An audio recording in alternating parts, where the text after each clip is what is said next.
Hey everyone, in my project today, I'm going to be sharing some ink blending techniques as well as how to mix embossing powders. Stay tuned.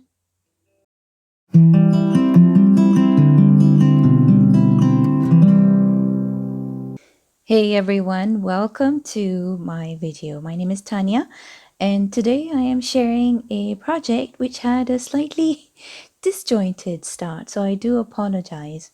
So what I'm doing here at the moment is I have the flowers and leaves in 3D embossing folder, which I embossed on a heavy duty piece of cardstock, and I'm using the Seashores ink blending ink dye inks set to create this blended background. Now originally I made another frame which I had filmed beforehand, but I didn't like the frame, using the thin frame 3D die set, and it was very mixed media, very grungy. I made it with the mixed media inks, but I didn't like it because I really loved how soft my embossed background, my dry embossed background looked. So I wanted to keep my frame really simple, and maybe I'll use the other frame for another project. So what I'm doing is I'm using two inks, the Volcano Lake ink and the darker ink from the Seashores set. Say that 3 times fast. And just adding the darker ink in spots where there are gaps in between the flowers, just to give it a little bit more depth.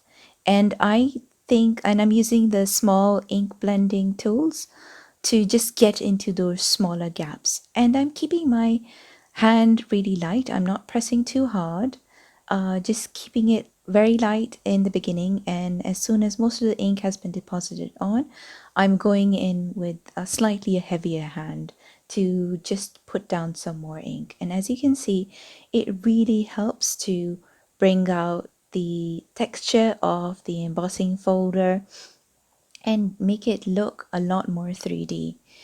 Now I looked at it and I thought it just needed just a tiny bit something extra. So I brought in some fresh lemon dye ink, and I was feeling a bit nervous about adding it on, but then I thought okay. And then when I added it on, I did a happy dance because I loved it so much. I think really gives that extra touch of just that extra pop of color that it needed, to just bring out the details a little bit more. So I highlighted the centers of the flowers and just some of the edges here and there, just to add in that slight yellowy touch. Now here I bring you that frame and I'm like, oh, okay, I don't like how that looks. So I decided to assemble another frame. So as I mentioned before, I'm using the thin frame 3D die set, and it's really easy to assemble. There are several video tutorials on the Altenew YouTube channel, as well as on the Altenew site, on how to assemble the frame. You can make 3 different sizes of frames with it. So you have 2 different sizes. So I'm using the larger of the die pieces, which makes this 5.5 by 5.5 frame. And I just assembled it with some double-sided tape and some clear drying glue. And what I love is that the flower and leaves embossing folder, in fact all the embossing folders are 5.5 by 5.5, which means that they fit perfectly inside this frame. So this was a very happy little discovery that I made. And here I am, I put some clear drying glue down on to my the back side of the frame and stuck it down. And I placed something a little bit heavier on top so that it glued down really well.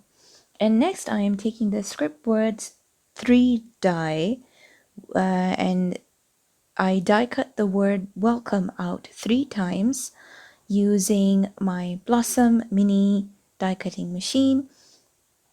and then I am just gluing on all three of those die cuts together so that I have a nice piece of sturdy die cut that kind of looks like chipboard. I really love doing this so that the sentiment stands out a little bit more against the background. So what I'm gonna do is I did leave this aside to dry completely before going on to my next step, where I am doing some heat embossing.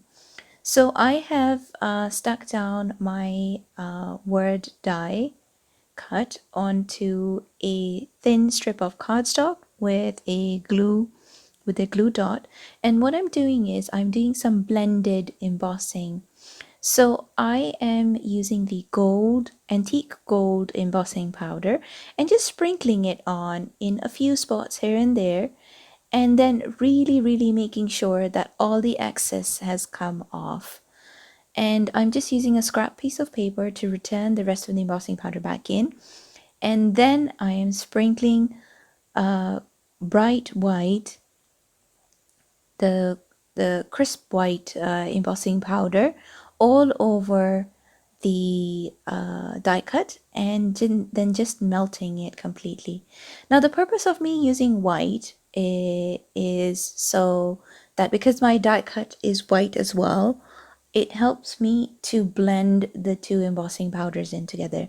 Now you can do this with any two embossing powders, or even three or even four embossing powders that you have, and it gives this really cool blended ombre kind of effect. And to assemble my frame, I am sticking it down with some clear drying glue inside my frame, and I am also adding in some of the satin white sequins, which is also by Altenew. It comes as a set of 3, or you can buy it individually, and then arranging the sequins inside of the frame and just gluing it down. So I have the sequins in an odd number, which is more pleasing to the eye, and I'm just roughly arranging them around my sentiment. And here is a finished look at the frame. I hope that you enjoyed this video. Please do let me know in the comments whether you like this or not, and whether you have tried any mixed embossing powder techniques before. Thank you so much for watching. Take care and have a great day. Bye! Hello there! Did that video just spark your creativity? And do you want more project ideas and inspiration videos too? Well, if you do, please make sure that you subscribe to the Altenew YouTube channel.